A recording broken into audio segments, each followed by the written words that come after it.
Square say Zimbabwe, welcome to our channels in confessions and deep secrets. Channel. Please don't forget to subscribe. Subscriber. Don't forget to comment and share this video. That's what Zimbabwe nyaya the former Central Intelligence Organization Director General of Epiton Bonyongwe Vabuda Tower about his fight na Christopher Mutsvangwa. Vabuda Tower through his book launcher Rezaitika nguva coup. This book launchwa Muharare. Vice President Constantino Chiwenga was the guest of honor. So Kaburitswa the news ox Ivo achieved the fight between Mutsvangwa and the former CIO director Intensifies Hapasisina Kumira Mushe, but there is an PF more factions arimo Kaburitswa the news ox achieved Bonyongwe Mutsvangwa fight intensifies. Zimbabwe State Security Service, Central Intelligence Organization, CIO, former Director General Epiton Bonyongwe's protracted fight with Asebic Sanopio spokesperson Chris Mutsvangwa is intensified after the former launched a backlash against the political bigwig in his new book. Bonyongwe and Mutsvangwa have been fighting for a long time, but reasons for their hostilities have not been successfully disclosed until now. In his memos, one among many, my contribution to the Zimbabwean story, Bonyongwe says he has never understood why Mutsvangwa harbors deep hostility and hate towards him, but there are things that he thinks can explain the problem. During the 2017 coup, Mutsvangwa and others viewed Bonyongwe as a major stumbling block to the push against the late former President Robert Mugabe. They wanted commanders to deal with him and stop him in his tracks.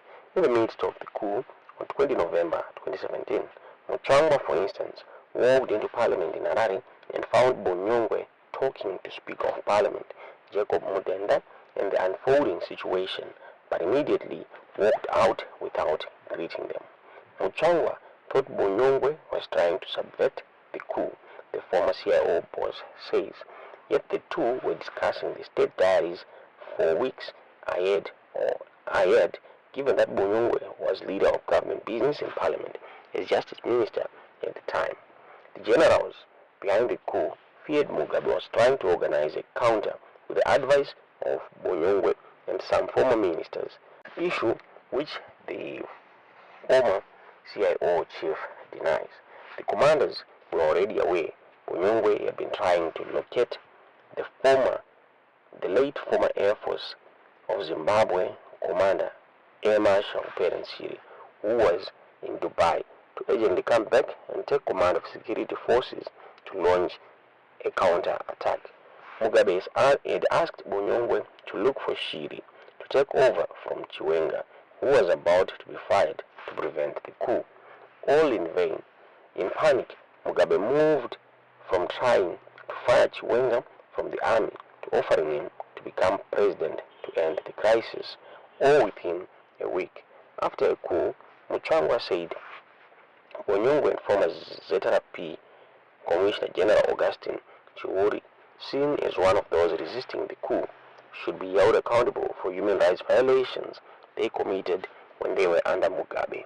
In November 2017, amid the coup, Mutsvangwa told the journalists in Harare, when we wanted to show this regime that we the fighters of the liberations were the ones who brought ZANU-PF and Mugabe to power, and that we were not happy, we became victims of violence, which hit the conscience of all Zimbabweans.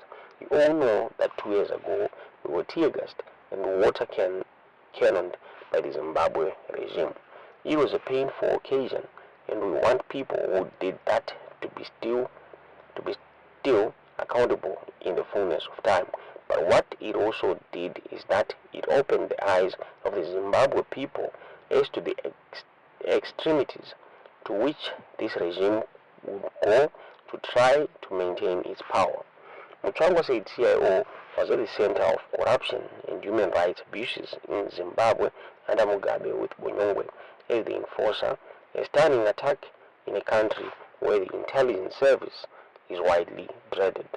All the rot which have forced you, the people of Zimbabwe, to suffer so much, the CIO should have been vigilant. All the problems which have finally forced the army, which is normally there to just protect the borders, to intervene in national politics, would have been corrected if the CIO and the police had done their job. And we are saying you were derelict on duty, Bonyongwe, as Mugabe was. Bonyongwe says Mutsvangwa has been unrelenting. He later used the burial of the late Foreign Affairs Minister Sibusiso Moyo, a retired Major General, who announced the coup. Initially, the former CIO boss, adjutant at 22 Infantry Battalion in the 1980s, on 27 January 2021 at Heroes Eka in Harare to launch further scathing attack on him in an obituary, making false charges that I had signed fatwas and was hanging the sword of Damocles against former comrades. I have never understood Mutsvangwa's deep animosity and hostility towards me, Bonyongwe says. I can only summarize the explanation on the basis of information I obtained and encounters I had with him when I was at Chaminuka CIO headquarters. First, Bonyongwe says he believed that Mutsvangwa mistakenly attributes his political failures to CIO under him, not to his limitations. He says that is unfounded because before they fell out, Mugabe really liked Mutsvangwa and his university group, which joined the liberation struggle in the mid-1970s. He states that due to this, it would have been foolhardy for anyone to manufacture any negative reports on him on that account, even if they wanted to. Second, Bonyongwe thinks the problem really lies on the secret Chinese-funded farmers' World Farm Mechanization scheme, an agriculture input scheme in which the CIO had an interest as a shareholder. Mutsvangwa alleged the CIO had lost money in the scheme, implying it was mismanaged and looted through corruption. Bonyongwe says the problem was that beneficiaries, including Mutsvangwa, were not paying to enable the scheme to repay a Chinese loan, which had provided funding. Ironically, Bonyongwe states he had not taken anything from the facility, whether it was tractors, implements or equipment, but Mutsvangwa had however got equipment valued at 67,000 USD and failed to repay. Bonyongwe points out that he wonders how Mutsvangwa expected the scheme not to make a loss or to succeed when he was one of the culprits who got equipment but were never repaying their debt. Third, Bonyongwe says there was an incident which took place at Victoria 22 restaurant in Newlands, Harare, which fueled their hostilities in 2015. He recalls one day he took the visiting director of intelligence from Botswana for lunch. While he was there, Bonyongwe says his protocol team advised him that Mutsvangwa was also there having lunch with the then British ambassador, Deborah Bronet. The protocol asked if he would want to greet him, to which he said yes.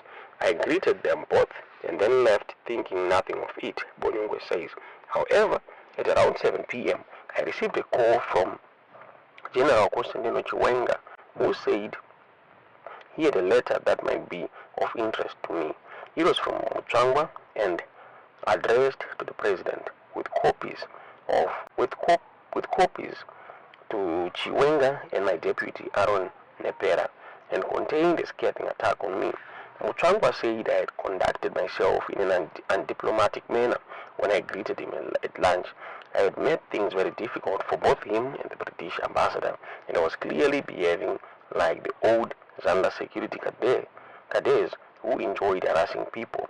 As a result, it clearly appears Mutsvangwa bore grudges against Bonyongwe and was bitter, which became evident during the coup when he wanted the commanders to have a backlash against him and lobbied to have him held accountable for corruption and human rights abuses. The news works for Zimbabwe, Kumira Mushe, Bonyongwe, the former CIO boss, and Mutsvangwa, vari kunetsana hanzi this beef yakabva kudhara muri Zimbabwe. Tikaziva kuti munoona sei nyaya yatiudzira zvamunofunga pamusoro penyaya iyi mucomment section.